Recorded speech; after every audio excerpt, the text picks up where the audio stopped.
even better if I press that button. It's Monday, 13th of May. If I had a brain, I might be dangerous, but it's never going to happen. Hi, everybody. I'm Russ Kane, and welcome to the Midday Show. What's happening? I don't even know where to start. I think, Neil, but I can't remember because I have a memory like a sieve sometimes. I think Neil is at his daughter's wedding. I think. I could be entirely wrong. I can't remember. I'll be honest with you. I just can't remember. Isn't that awful? Do you find if you don't write everything down, right? If you don't write everything down, it doesn't get done, right? I have lists. If I don't write the lists, I get done. Won't get done at all. So, where to start? Okay. I'm going to start yesterday. I officiated as a celebrant. This is Ebony, by the way. Look, she's my little mini Schnauzer t-shirt. Yesterday, I the Julie voice is quite right. In Britain, hope you enjoyed our 3 days of summer. That was it. Everybody got out the barbecue. That was it. I don't know anyone who had a barbecue, right? And the spectacular light show on Friday. Well, I was switching on, the study lights. That was it. The best meme is somebody said, hang on a minute, everybody on Facebook now seems to be Patrick Moore. Very silly. Very, very silly. I want to talk about Eurovision. Did you watch it? Did you love it? Did you hate it? Did you want to just punch some of those people straight in the face? Did you think the world's gone completely mad? Or did you think it was just fine? I had a complete disagreement with someone who's related to me about the whole thing. And I said, well, it's just like the Nuremberg rally. And they said they're going to remain anonymous. No, it's just a wonderful, happy, kind of gay. And I'm going like, what the hell? Graham Pack, following on from Julie Voice's meteorological comments. Graham Pack, I've now put away my Speedos. Ebony's coming in and out to see me. She can't see me. She likes to know where I am. I put away my Speedos. Oh, thank God. And string vest. And I come back to my woolly jumper. Thank you, Graham. Yes. I wonder what he does in real life. Okay, so Sunday, yesterday. God, where's the time gone? Yesterday, I officiated at a beautiful baby ceremony. And I'm going to bring on my special guest, my special guest. And I'll tell you why she's a special guest. She's a proper defund the BBC, BBC presenter. And she's a good mate. And she's just an all-round good egg. Good afternoon, Russ. Hello. Good afternoon, the lovely Liz Saul. And Robert Van Buren, who's a mate of yours, I've never met him, says, hello, Russ. Well, hello, Russ. And I'm going to change I'm changing that banner. That banner is not going to, I'm changing that banner right now. I'm changing that. I'm telling you now. Right. Hello, so RBB. How was your weekend? Our resident horologist. He is. And Liz Saul. This is how it is, right? Save, and show. I'm a technical genius. Sending apologies on Neil's behalf. He's at a wedding. Is he at a wedding? Is he at his daughter's wedding? Have I got the wrong date? No. His daughter's wedding is in a month's time, which we're both going to. So, yes, that'll be marvellous. Marvellous. But I must send his apologies. He's clearly very old because he very kindly picked me and my friend up from Gatwick Airport at stupid o'clock this morning. Did he? Then he went to bed. Then he got up again about 5 hours later and went to work. And he's coming from work. He's been working on bits and he suddenly crashed out about 15 minutes ago. Oh, the poor old soul. I know. So he can't handle it. Like me, I've had 10 hours sleep in the last 3 days, but Listen. Anytime during the show you need to turn around and go, Neil, Mr. Long, do you need the toilet? It'll be fine. Well, you'll understand. Coming in live from New York City, The girls are still pretty. Good morning. Good morning, Elizabeth. Elizabeth Green. Now, yesterday, yes, there is a reason I haven't had very much sleep recently. Where were you, by the way? I was in Copenhagen in Denmark, and I was in Malmö. I know where Copenhagen is. Well, I'm saying it for everybody. Sweden. Never you went to Sweden. I went to Please Sweden. tell me I went not to Eurovision in Sweden for the Eurovision. You went to Eurovision? Contest. Yes. Huh? Yes, indeed. I was there. You went to Eurovision. Oh God, we've got to hear all about it. Come on, I need to know. Well, as I think it's going to go down as the most controversial Eurovision in history. Do you think? Really? Do you think? Yes. I wasn't there the whole week. I got to Scandinavia on Thursday afternoon, but we already knew from some of my friends and colleagues that were there have been protests all week because of the participation of Israel. I won't go into all the politics because, let's face it, at the end of the day, and the European Broadcast Union have been very adamant that this is a song contest. It has nothing at all to do with politics. Even though certain countries vote for certain countries through the years. Actually, that was slightly less obvious this year.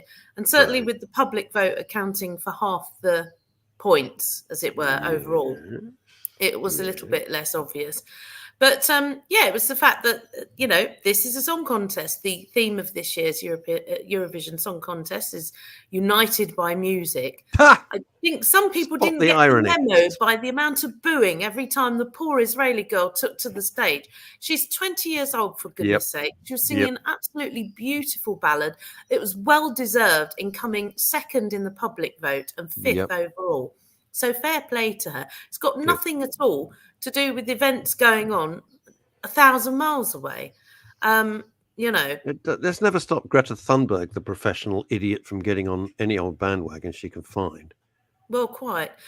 When we were there on the Saturday... Nothing a baseball bat wouldn't sort out. Now, no violence. Doesn't solve Why? anything. Oh, no, those days, that's done. Liz, we've crossed that Rubicon. Well, we've crossed that Rubicon, and it's very sad. It's not going to be all one way. It was quite on the Saturday, and I saw the demos for myself that sort of started to form about 5 o'clock in the afternoon. We'd been to the afternoon performance, which for those who are not familiar with all the different shows that you can go and see at Eurovision, the Saturday afternoon, which is ahead of the grand final, it's the final dress rehearsal. It's also known as the family show. And it's the show where there's a complete run-through. They run it as was like Goering. well, no, there were lots of kids there. And that's the thing. It is meant to be a family atmosphere. Yes, it's meant to be. Yes, it's one where children can go to, younger people, and it's meant to be a much nicer atmosphere. There was quite a bit of booing at certain times. Was it? Somebody next to me started booing. Liz, how did you feel sitting there when these bastards started booing and bullying? Because they're so kind. They're so kind, you see. Yeah, well, there was a boy next to me started booing. And I say boy because he couldn't have been more than about 22. So he had no idea what he was booing at. He started booing. I started cheering. So he booed a bit more. And I thought, you don't know. I'm a fully trained singer and professional broadcaster. I can out-cheer anyone. And I've got the projection to go with it. So I absolutely cheered my heart out. He then got scared. Do you know what he did? He put his fingers in his ears. It was hilarious. Pathetic little brat. Yes, didn't boo again. Every time I cheered, little brat. Every time the people around me cheered, he put his fingers in his ears. I said to my friend, because he might be upset. He might be upset. Oh dear, the wind's changed. Don't give it out if you can't take it, mate. They can't take it, and they won't like what's coming. And this is what I couldn't understand about booing at anyone for whatever reason at a contest that promotes itself as United by Music. Booing isn't uniting anything. It's just rude. It was despicable. Whatever your political thinking, booing at an artist. Be kind, Have you ever had such shit in your life? Be kind, my heart. It was a bit outside. I mean, that was inside, so I wasn't too worried about that. But outside, a very big demo. The demo seemed to get bigger as the week went on. Well, you know, Malmo, which has a sort of massive immigrant population. Malmo has a lot of issues anyway with crime. Yes, it does. It does. Malmo is not a good place. It's not a nice place to be. It's trashed. And when I say immigrant, I don't mean they've come from France and Italy. You can join the dots, all right? And they've transformed. I mean, and I had dinner with a very, very close friend of mine who spent a lot of time in Swedish because his wife was Swedish and used to go to Stockholm all the time. I used to go to Stockholm a lot on business. And he said it's just horrible. Not the Sweden you remember at all. No. For one reason. Only one reason. No other reason. Yeah. No other reason. It's and I've been to Malmo before over the years. I've been to. I should point out we stayed in Copenhagen, which is only 20 minutes away by train from Malmo. You know those Scandi Noir shows like the bridge and stuff. It shows that big bridge around. You can go across by train and by boats and by car. So you know it was very easy to get to Malmo. But otherwise we were in Copenhagen, which is lovely. I've been to Copenhagen 24 times. I have family there. And I got to spend time with them as well, which was lovely. Copenhagen is so lovely. But Malmo, and I've been to Malmo before just by association of being in the neighbouring place. Yeah. And unless there's an event going on in Malmo, it's not actually that interesting. No. So, but the demos did feel a bit intimidating. We came out of the concert, the afternoon show, and as I said, the afternoon show, they record it because they use some of the bits in the live show in the evening to tighten things up and stuff. We came out, there was already a large demo, there was a lot of chanting, it was getting a bit aggressive.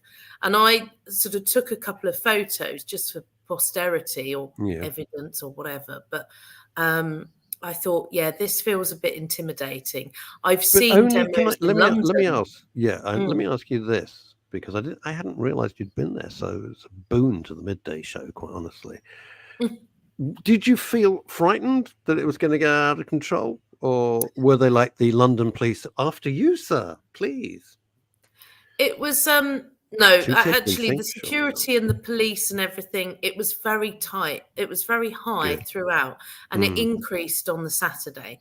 So I didn't feel unsafe from that point of view. It felt a little intimidating. It felt a bit uncomfortable from my personal position. The thing, and actually you can see as well, I took off my bling when I went to, I normally have a very blingy ring. I left that at home. I normally wear, because I'm not religious at all, but I have a Star of David that I inherited from my grandparents and things like that. But I took that off and put this on instead. So it was no visual. What is it? No Free visual Palestine? way to show my religion or anything. No, because they would have beaten the crap out of you. That's why. Because they're kind. But inside, I thought this is a bit uncomfortable. I can see that the authorities are doing a good job, but it's a bit unsafe. We were then going to the official Eurovision fan club party anyway. So I said to my friend, let's get out of here. And we did. Fortunately, we did. We went to the train station because the arena and the train station are right next to each other. So this demo was going on the concourse in between the two. Lovely. But we managed to get round to the train station and get on the train. It was one stop to the Eurovision fan club. And I learned from my colleagues that they closed the train station about 10 minutes later. The police closed the train station. So they were very quick at shutting it down and keeping it contained. By the time the evening show finished, the demo had dispersed. There was quite a bit of concern. Were they going out clubbing or something? Well, you know, I mean, they didn't know what was going to happen. There was quite a bit of concern because there was a very real possibility, as you've seen from the overall results, that Israel could have actually won. Oh, yeah. And I had it from 3 different sources that people said to me, if Israel win, get out of Malmo as soon as possible. Yeah, I think that's good advice generally. Get the hell out of Malmo anyway, you know. But it was just that specific thing, you know. I from the fact that obviously my connections and there was a member of my family working with security and stuff like that, I felt that we were looking out for each other, all of us looking out for each other, which was pretty good.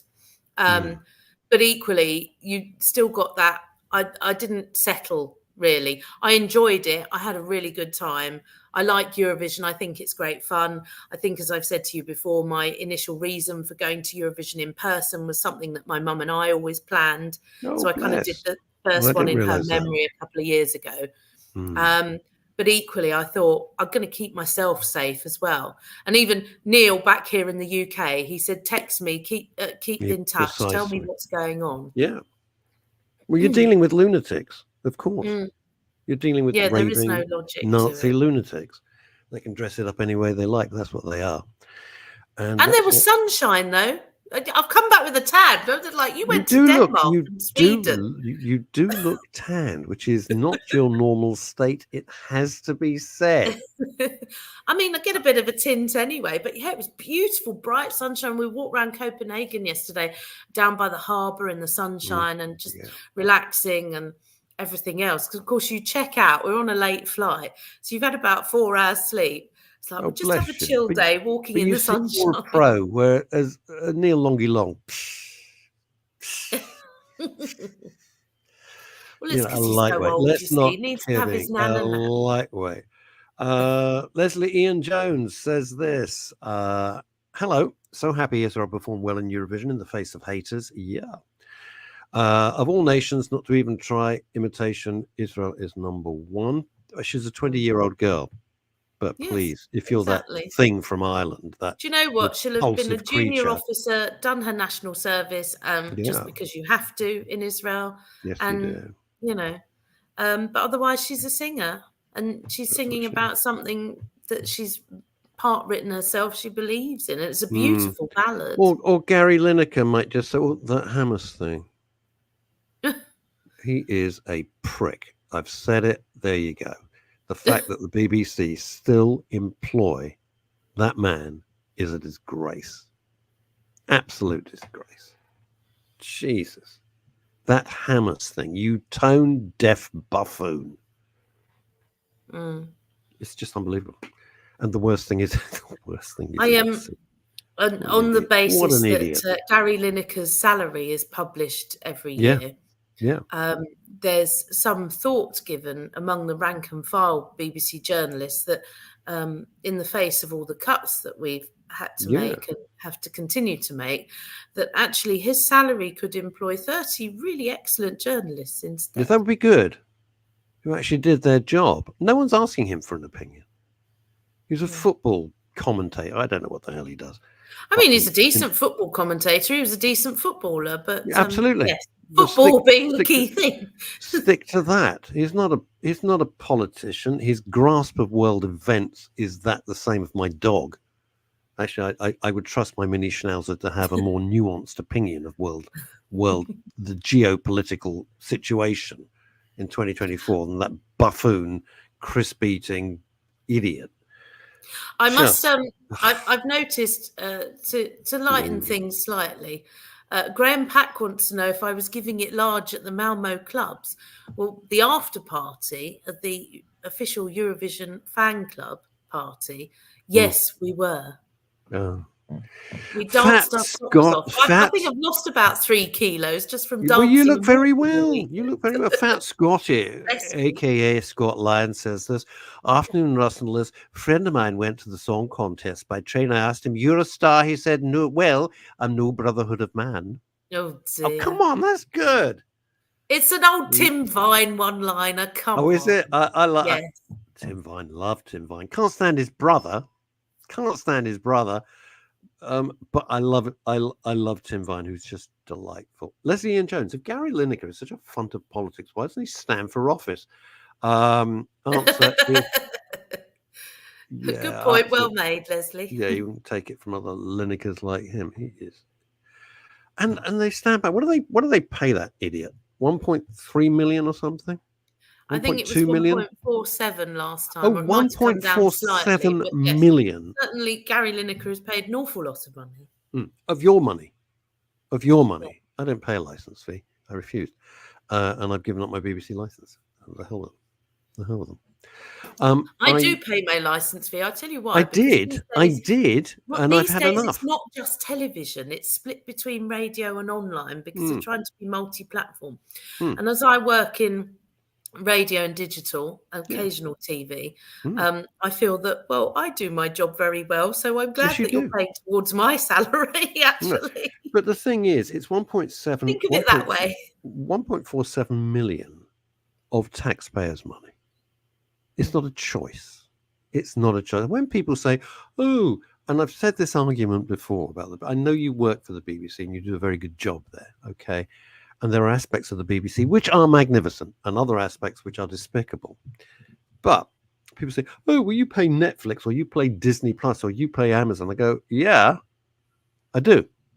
However, it's a choice. It's one, my choice.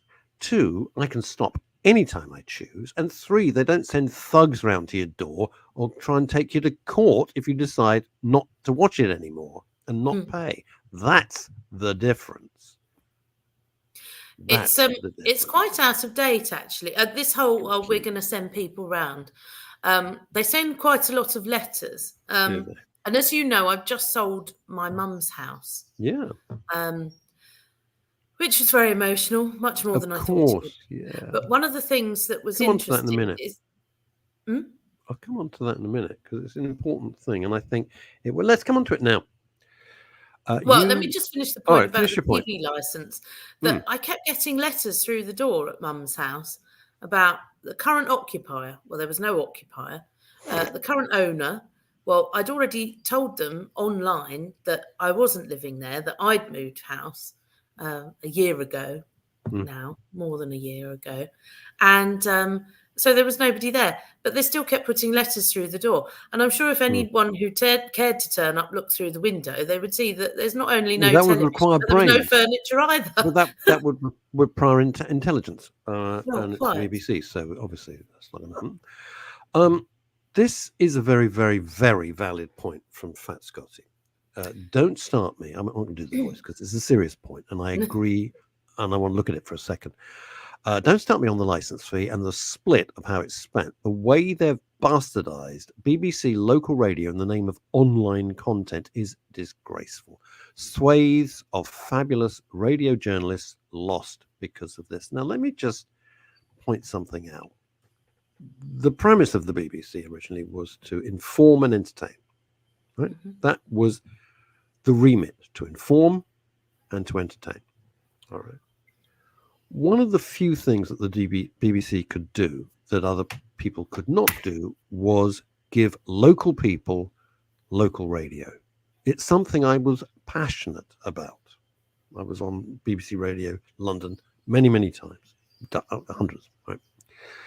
On a variety of shows. Now, the fact that they took a decision years and years and years ago to completely destroy it and not having the guts to say, do you know what, we're just going to save money and shut down BBC local radio stations. What we'll do, we will make them so crap deliberately that the listening figures will plummet. And then we have the excuse, oh, look at the figures. They're shocking.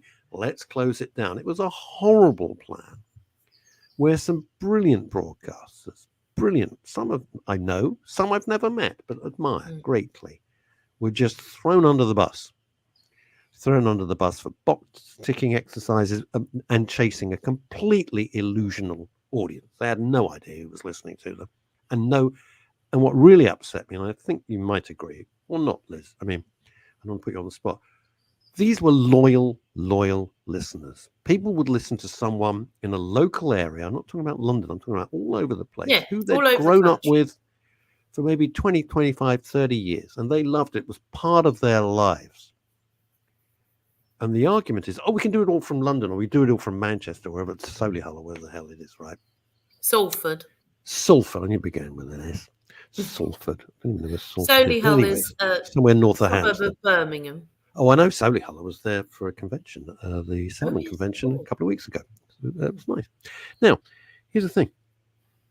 If it's your local thing, you know the streets, you know the roads, you know the atmosphere, you know you can talk about it from the heart, which is the essence of good broadcast. You talk about it from the heart. Some bloke sitting in Salford who doesn't know anything about Devon or Cornwall or Norfolk or Manchester, whatever it might be, they can't talk about it with any honesty, at all. It's a disgrace. It's a disgraceful thing, because I thought BBC local radio was a wonderful thing. I do. Leslie Ian Jones says this. BBC London has had a radio family. We mourned when news of the regular death was in. Yeah, absolutely. So when and one that's of the same listeners, in all BBC local radio stations. Yeah. I'm still working in BBC local radio as well as on the national network, but mostly in BBC local radio. That's where my staff job is. Yeah. And actually, from a staff point of view, it has been incredibly hard, the restructuring. Yeah. I've been with the BBC 10 years as a member of staff. Right. And in that time, I've gone through 3 rounds of redundancies. I've survived each of them. That's because you're good. But it's a very hard process. The first of which was I got back from compassionate leave after my mum died to be told I was at risk of redundancy. And you're thinking, nice, because they're caring, you see. They're the caring BBs. They're caring, just like the people in Malmo. They're caring.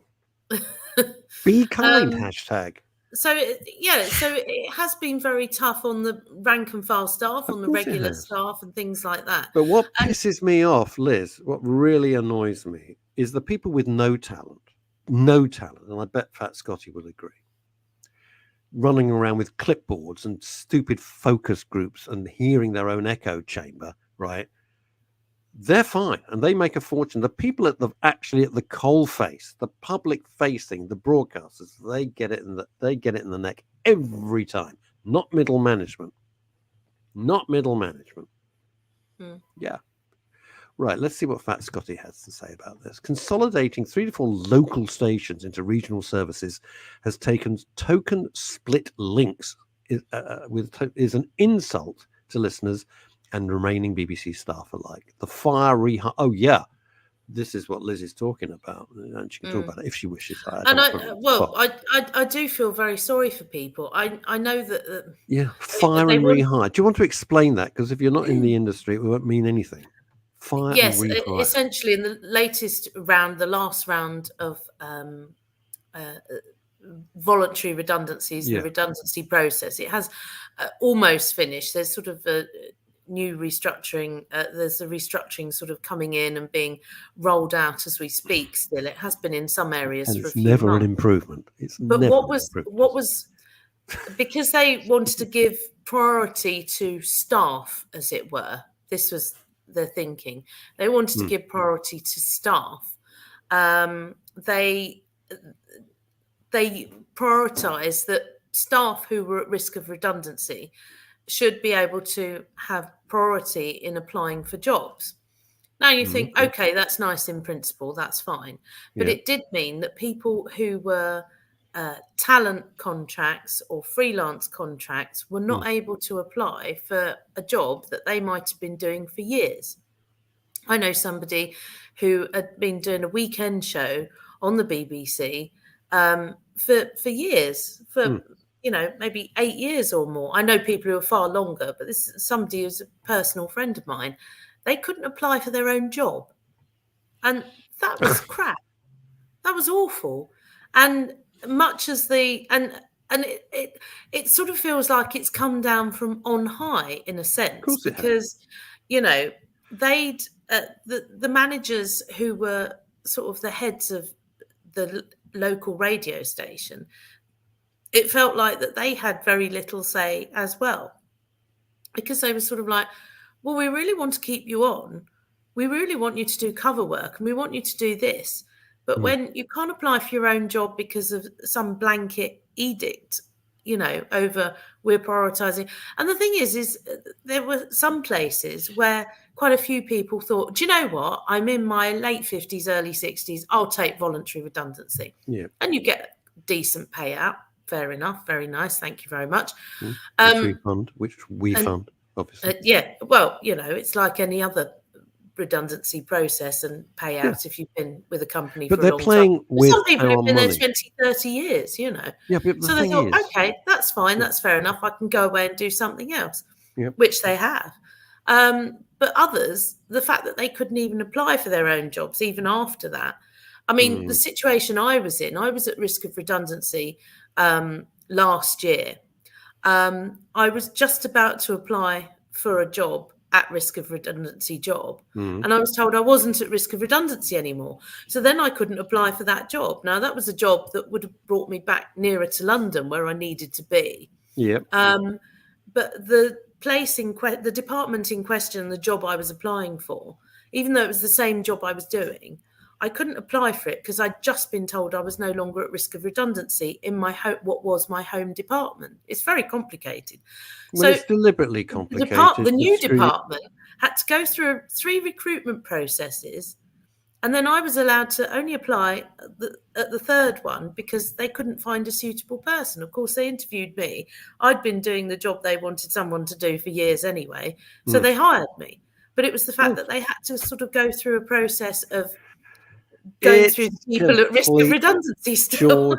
It's George Orwell bullshit, and you know what it is. It's exactly what it is. Leslie Ann Jones says this: the Beeb cut live overnight radio before. Oh, yes, they did. It came back, and the listeners were there. Not certain if it returned again to the same loyalty. Well, why would you? Why would you when we're shown such disrespect? The way some presenters were treated is a disgrace. And this is from Fat Scotty, who knows his stuff. BBC. Oh, so you read this. Oh, no, I'm not going to put you on the spot. I better read it just in case. BBC is run by managers with no broadcasting experience. Absolutely. Haven't a clue. Put them in front of a mic. Sacking real talent in favor of BBC of staff posts and diversity instead of listening to listeners and employing based on popular, engaging radio. Yeah. I would slightly disagree on that basis. Yes, the BBC is all about diversity. Equally, they do say they want to employ the best person for the job. No, they don't. You look at it, they may not be the best person. It's arguable. It's subjective. That's the problem with diversity. Because I would say I'm the epitome of diversity because I might not look it, but I actually belong to what's termed the BAME diversity group because I belong to an ethnic minority, because I have a mixed race background. I don't look like I have a mixed race background, but I belong to a minority religion in this country. I have a mixed race background. So I am the epitome of diversity. And yet I had to go around the houses in order to get just a bit too pale. A bit too pale. Eddie Nestor invited myself, says Paul Claridge, and others to speak with Jason Horton live on air last year. Mr. Horton agreed, and then minutes before going live, he changed his mind and refused to speak with listeners. Yes. I do know Jason Horton, and I would say that I don't believe he would have done that without good reason. Maybe he had a dodgy curry. Could be fish. Leslie Ann Jones says that, I don't want to particularly get into personalities. Having slagged off something. Don't know if you'll say this. Well, I say what I like. It's our show. We do what we want. In my view, two of the finest presenters who shone during COVID were Jason Rossum and Jim Davis. I would agree. I know them both. I've known them both for years, and they're both very decent people. They're lovely. They're lovely guys. They are very nice people. They're genuinely nice guys. And they're brilliant. They're good. Let's just see what this is coming up. Graham Pack, did the BBC HR ask the SAC staff to put money in a kitty to pay for Gary Lineker's Christmas present? I think that would be a no. Yeah, that would be a... It's HR. It's the arrogance of it. I can't remember the other which comment it was. Fat Scotty said the BBC is run by managers with no broadcasting experience. Yeah. I wouldn't entirely agree with that either, Fat Scotty. But what I would say is our HR department, and me having personal experience dealing with HR, I do have to, every time I speak to them, go through what my job actually is, because even though the BBC is known worldwide for being the British Broadcasting Company, I do feel that certain elements of HR have not quite got that memo. And me explaining my job, of what I do every week in my job, week in, week out. Why don't you say to them, make a freaking note, you idiot. Write it down so when I come in next time, you don't have to ask me the same question. Come on. It's not too tricky. All of this comes in a much wider way. Then I want to come back onto your mum's house because it's an important point. Not that it's your mum's house. It's much more of a general point I'd like to look at. It's this. Radio is your friend. Television isn't. Television is box in the corner. Well, now it's a screen on a wall, but it's not intimate. There's nothing intimate about television whatsoever. You're very aware that you and hundreds of thousands, sometimes millions of people are watching the show. So it's not a one-to-one experience. Never was intended to be.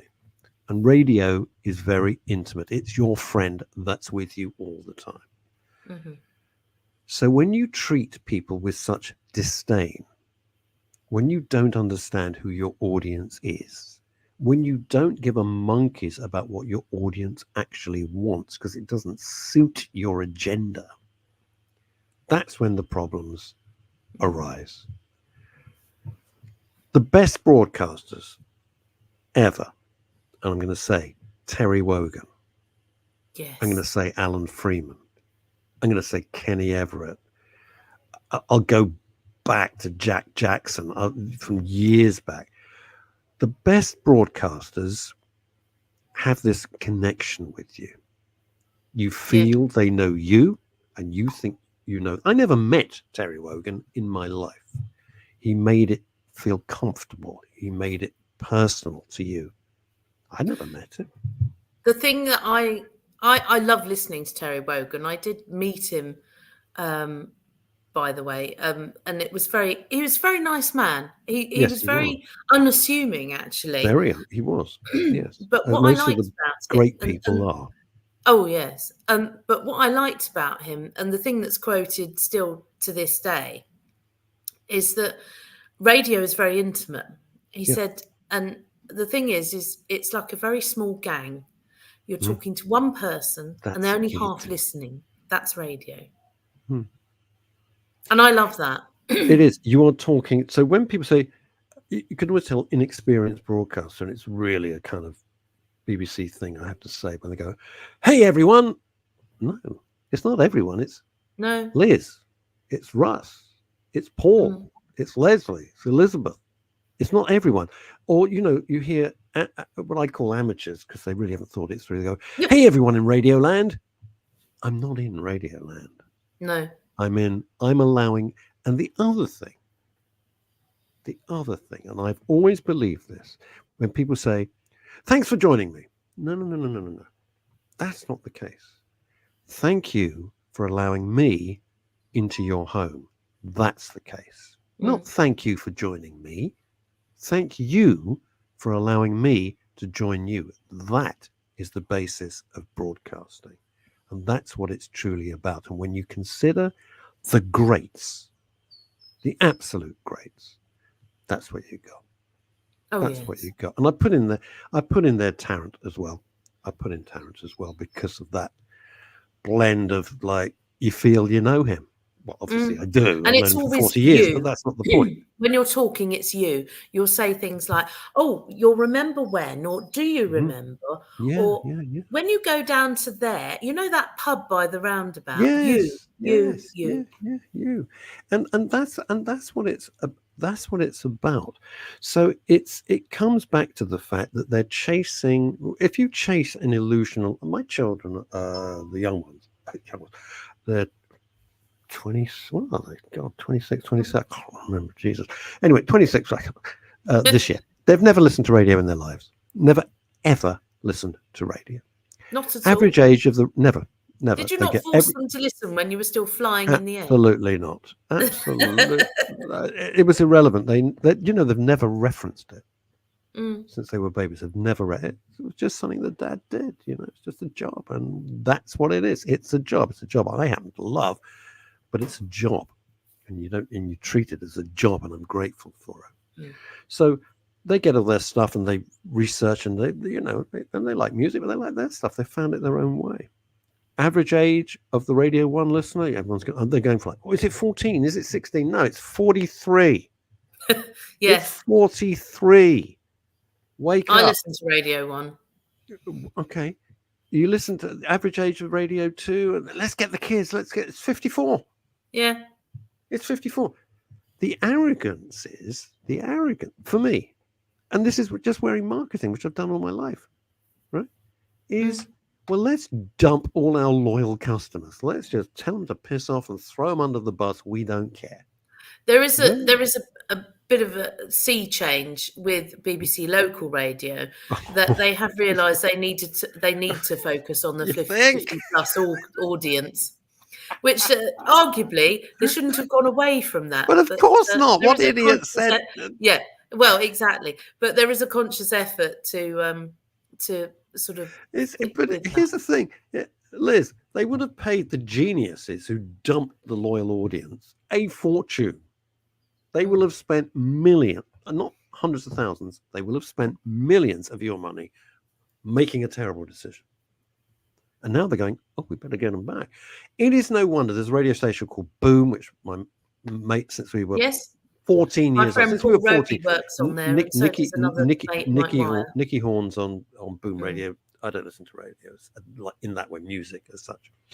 And its figures have gone through the roof. Why? Because they said, hey, if these people don't want you, come to us. Come here. We welcome you. We like you. And the figures are sensational. Absolutely sensational. And it started from scratch. That's it. It started from scratch, yes, but it started from scratch with a huge and rich caliber of radio presenters. David Lloyd, Paul Roby, Mike Wire, as I mentioned. They're very, very talented and veteran. They won't thank me for calling them veteran. Sorry, veterans, okay, or experienced. Experienced might experienced be broadcasters. They're very, very good. What have we got? There's tons coming in from you, gang. What have we got here? This is coming in from northeastern United States. Dr. Azadon Brown. Why don't you read this? Because it's not about the BBC, so you're all right. You're safe. I've had patients in both Canada and the States affected by DEI issues. What's DEI? Diversity and what is it? Equality and inclusion. Okay. Diversity, equality, and as you know, inclusion. it's seldom about talent and ability, but rather about checking a specific box. Yes, this is what we were saying before. Yeah, in my opinion, it often churns up dung rather than gold. I mean, potentially, yes, but equally, I think it's that there's a yes, the average. You're right, Graham. It is. It's the focus is 54 plus. And I do get to see every week the sort of audience research, and it's not the kind of paying random people anymore. It's focusing on the clicks that you can now measure online. It's focusing on the people who are, listening in on radio and television, whether it's a household, the type of household, but certainly the easiest thing. And that's something that, again, coming back to me and my colleagues on the front line of journalism, if you like, that it's very easy. Do you remember Radar? Of course. Radar. Yeah. Radar. Radar. So you get these little booklets and they would be delivered explain to this because household. People will not believe the basis of this. It's so and these booklets would be delivered to random houses throughout the country. Random, right? You know, the one time I saw a Radar booklet, it was delivered to my dad and stepmother's house. And I think it was about 15 years ago. And it was addressed to my stepmom. And she took one look at it and she says, "Oh, I don't understand this, Elizabeth. You're in radio. You do it." So I effectively was filling in my own form. My own show. Who's the greatest broadcaster? Liz Saul. What show do you always listen to? Liz Saul. What show do you never miss? Liz Saul. Well, I think you lot were still on air at the time. So it's like, oh, well, they're very good. Yeah. Chris Tarrant Breakfast Show. Yeah. Fine. Neil Longie. Here's an interesting question. From Graham Pax says, I wonder what the average age of your listeners and viewers. I can tell you. It'd be 45 plus. Everybody is everybody is welcome. Everybody is there to have a say yeah. all over the world. But my gut tells me, and when I look at some of the analytics from the old days, it's 45 plus, because they're dealing with issues that others don't want to deal with. I had a rage diary I filled in. I was that odd random listener. Of no wonder it all went. Thanks, Leslie. It went. By the way, from those rage things, this ridiculous little diary, and who can remember what the hell you were listening to and when? I mean, people just made it up, right? Well, this is it. They made it up. They were so out the of basis date, of the all digital now is very much more up to date. And actually, therefore, the sort of audience figures that we get, at least on a weekly basis, and actually you can go in and check them from the day before. They're rarely more than 24 hours or so out of date for now. And so you can go in and look, and you can see what spiked. I remember going in to look at, I think it was a colleague of mine when I was at Radio Manchester before I moved down to nearer to home. As I say, that was last September. But I remember one weekend, the presenter turned around to me and he said, do you know what the peak listening period was yesterday? And I said, no. He said, it was your midday news. He said, look at this. And we went back and we looked at the thing, and you could tell, as I say, the spike. Particularly did the spike and the digital and whatever. And it was midday. Everyone tuned in. 3 minutes passed, they buggered off again. And he said, that was the middle of my show, and you were the most popular thing on my show. Well, there you go. But it tells you so many things. I'm not going to smoke up your posterior, but it tells you what people like. I want to read this from Asa, because I agree with you. And it's a very, very important point. This is coming in from America, by the way. Asa says this. Let me clarify. Hello, I'm absolutely 100% about diversity. Here. So are we all. But hiring a specific person to meet a specific agenda can prove toxic. Look, you don't want barriers, you don't want glass ceilings, etc., etc. You want the best person for whatever role it is. It has to be a meritocracy. Oh, absolutely. If you're not if you get bogged down in diversity, that's where you have a problem. Well, look, yeah, this is the point. It becomes a mantra. It becomes a religion. It becomes it's a fanaticism. It's very simple. You don't want anybody not to get a job because of the color of their skin or their religion. I can see that coming, or any other reason, or for their sex. All right. Women have had to fight so hard. So what is happening now? What is happening now is a disgrace. But I'll put that to one side for a minute. Well, you say that as well. As a woman, when I first started in my journalism career, and I watched it with Mum as well. Mum was a trailblazer because, she worked in the press lobby of Parliament, our British Parliament. Wow. Okay. The office she shared, she was the only woman in that room, and she shared it with 7 blokes.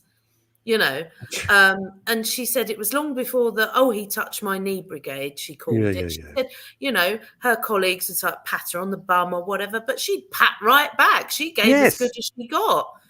She stood up for herself and she made a name for herself. But even me, sort of 20, 30 years later, and I face to some extent, some similar things. One of my first jobs out of university was working at ITN and IRN in London. And one particular manager, I'd managed to get hold of, there was a huge breaking story in Europe, and I'd managed to get hold of a journalist at a TV station who was in the place where the story was breaking. Okay. We'd all been told to get on the phones, whoever got through first, do the interview, pre-record it, get as much as you can. And I got that interview. I was the office junior. So fair to say that ruffled a few feathers just because I was the person who got through. I was doing the interview. I was asking the right questions. Every couple of minutes, when they say never cross a red light in a studio because the mic is live. Yes. I had senior journalists coming in while the mic was on. And then as soon as I'd ask the question, have you asked this question? Oh, yes, I asked that question. Well, can you ask this question? I asked that question 5 minutes ago. Or can you do that? And then they go out and they come back in again. Oh, well, have you asked that question? Yes, I've asked that question.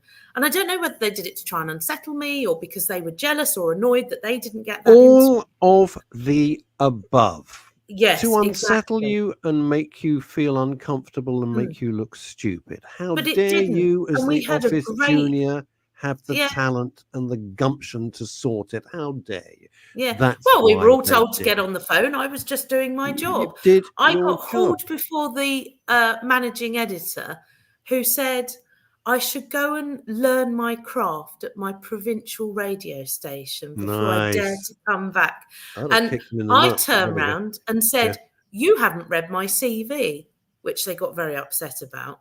How dare I suggest that I hadn't? How dare you answer back? How with dare facts? I answer back? Exactly. Yeah, we can't have And he facts said, anymore. "Why would you even say such a terrible thing?" And I said, "Well, if you'd read my CV, you'd see that my provincial radio station, my little local radio station, is Capital FM London." Yeah. You should have seen his face, Russ. Idiot. He had no answer to that. No, he didn't. Don't think he has a job at the moment. Never what mind. A shame. I don't worry about it. What a shame. I knew. Don't sleep over it. Don't lose sleep. No, exactly. I didn't. Screw him.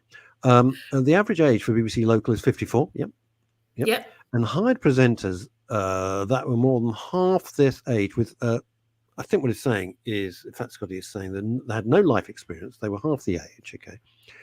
No relatability. BBC WM, what is that? West Midlands? BBC West Midlands. What's a good guess?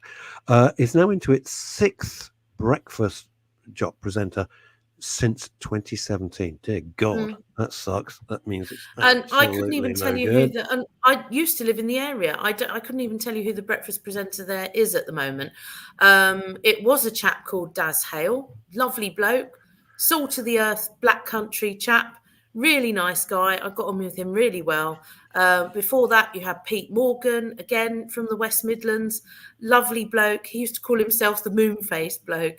Really nice, great fun. I've been out partying with him. He's hysterical. Easy now. Yeah. Your love life is none of our business. But yeah, he was there for years as well. Both lovely people. This is in. Yeah, they don't care. Loyalty means nothing. I'm for diversity too, says Leslie Ian Jones, as I have a mixed race son. Some things some overlook until he corrects them, technically BAME.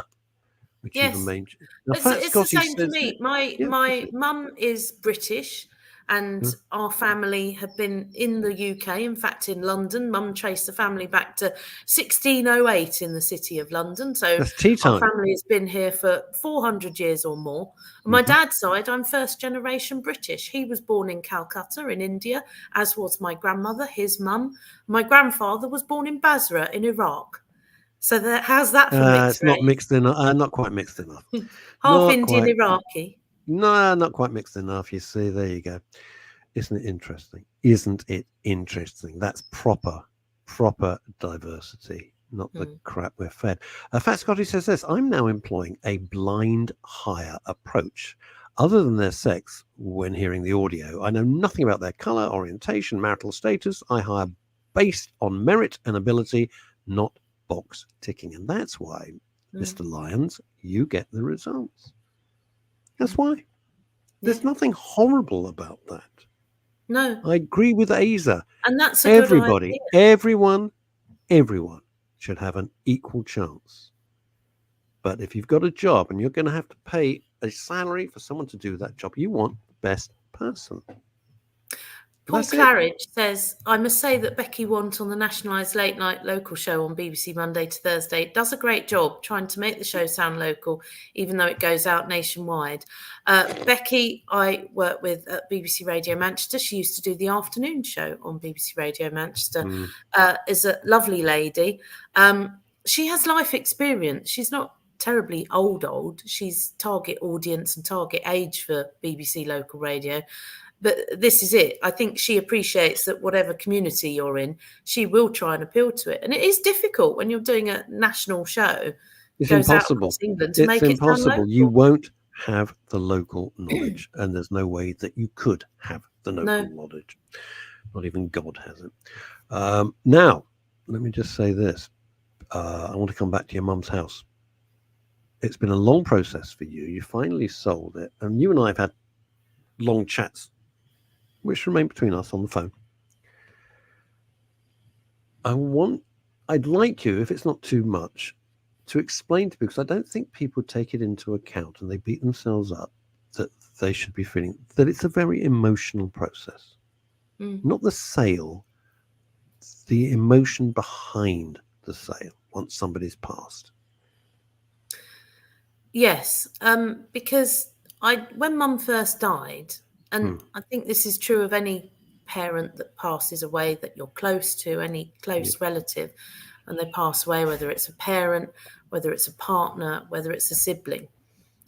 The first weeks and months are incredibly difficult, but equally you're sorting out their things. There's a lot of paperwork to sort. There's a funeral to organise. There's various things. And you go through the grieving process. Mum's house, I didn't sell right away. She and I had a discussion before she died. She said to me, sell my house and pay off your mortgage. Now, I've had to go a bit arse about face with it for reasons I won't bore everybody with. Okay. But so I initially rented her house out because she died during COVID. So the sales market was kaput, but the rental market was ridiculous. So I thought that will help to pay a couple of bills, which it did. And that, needed paying on behalf of her estate and all various things. So that's fine. That's fair enough. And then I eventually decided to sell her house about a year or so ago, just over a year ago. And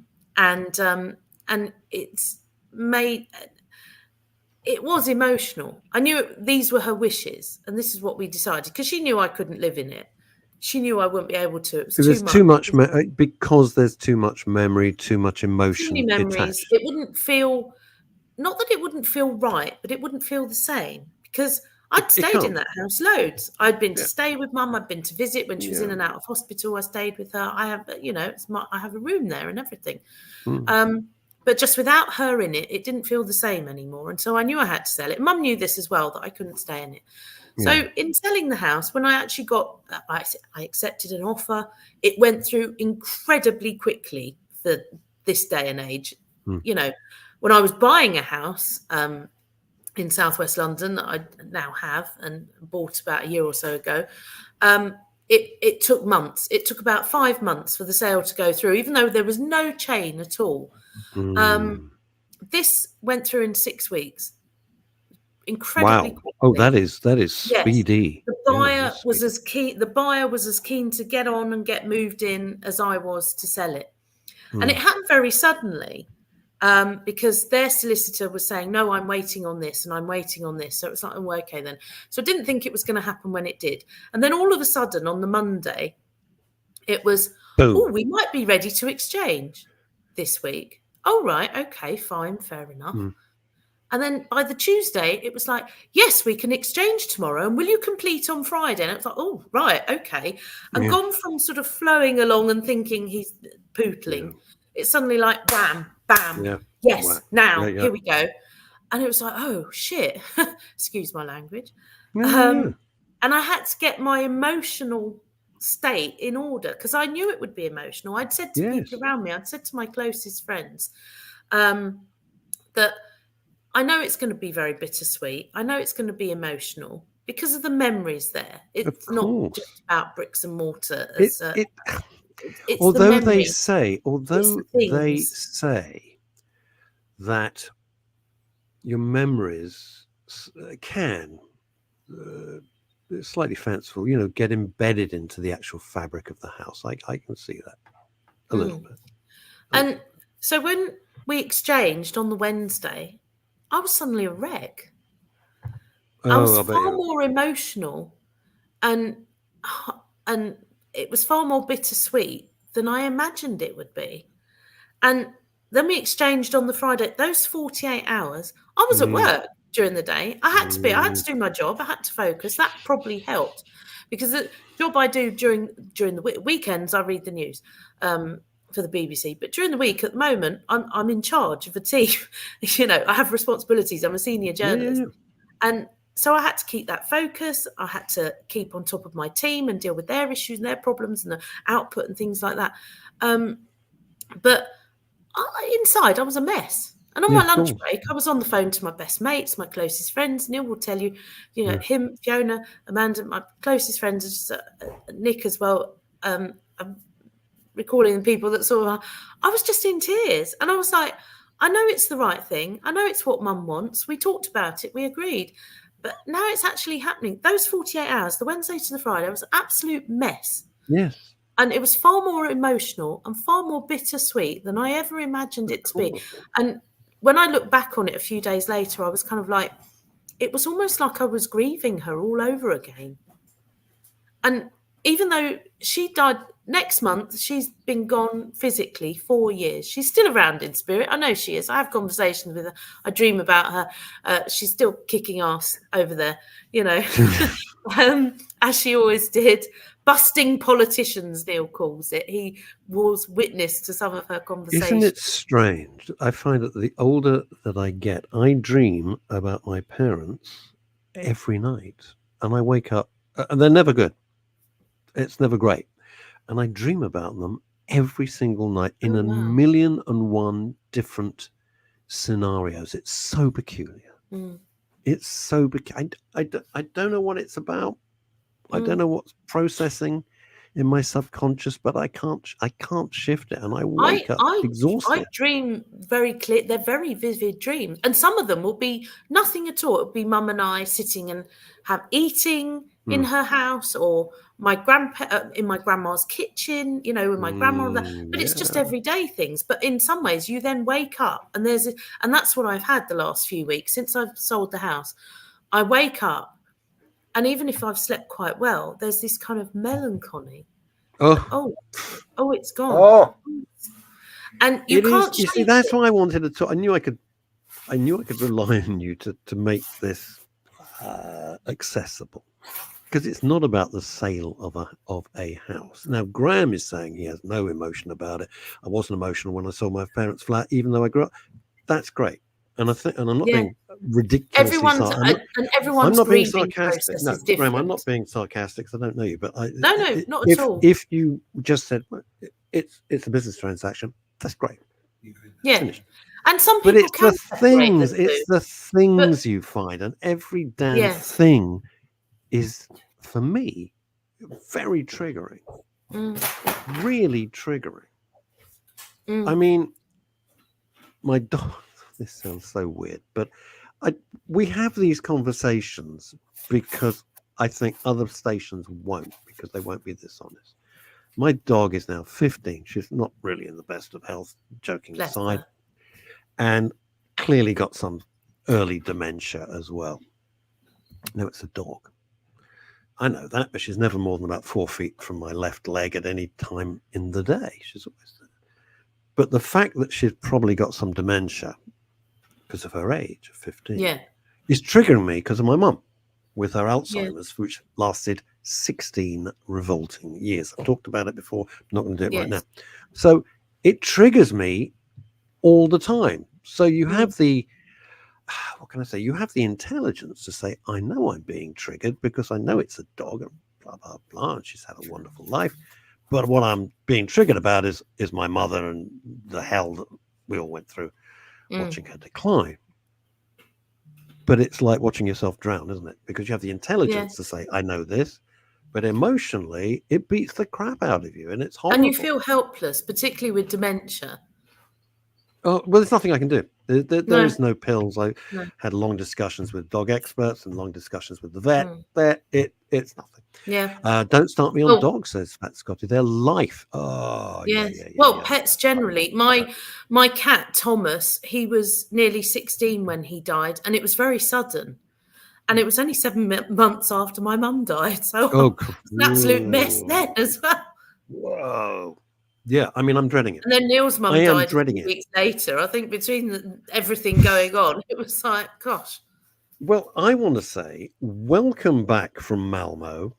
I didn't realize you were there. I am so pleased you returned unscathed. Emotionally, perhaps not so, but at least physically unscathed. It is a sign of the times that you had to take off certain emblems and jewelry, because What the hell? Do you know what, though? I still went. There were a few people who said to me, do you know what? How much money will you lose if you don't go? I'd rather you didn't go. It is your choice, but I'm worried about you being safe. And then when I was out there, you know, and fair that I've got the best friends and family. We all looked out for each other. They looked out for me, even from afar. It's a wonderful thing. I would have said the same thing. You know, in certain situations, you go, look, at the end of the day, that's money. I think I was very young. I was very young when the IRA were taking pot shots in London. But growing up in London, you sort of think you just have to be streetwise and have your wits about you. Because if you didn't go to something every time there was a threat, you'd never do anything. And we have to make the most of this life. Paul Claridge, I've been looking after my friend's 2 little dogs a lot recently. They've helped me through it. Paul's not having a great time at the moment. Imagine my rage when some bloke kicked one of the dogs. He literally, Paul's walking along. He wrote to me about it. And this guy just kicks the dog. That's awful. I mean, what? There is no excuse for that. What? At all. What? Dog or cat. My sister and sister-in-law rescued a cat from an abusive household a few months ago. It's just no excuse at all. Of course it isn't. I don't have a pet unless neighborhood cats count. Well, they probably do. My pets are crows. Crows, who I talk with. Man, well, it seems they like me because they fly down to. You've seen Alfred Hitchcock's The Birds, Leslie. Ian, also, were you eating something at the time? They're like gulls. They're like, I don't know why, but I'm just having fish and chips. Why am I suddenly popular? Liz Saul, it's been a pleasure. Record numbers again. Thank you so much, everybody, all over the world. Thank you, Russ. Really appreciate it. Thank you to everyone watching in America. We really appreciate that, and France, I know as well. Bless you, Liz. A pleasure. You know, I love having you on the show. You are thank you very much. Good to be here. You speak from the heart, and you speak with experience, and you speak what's so important with compassion.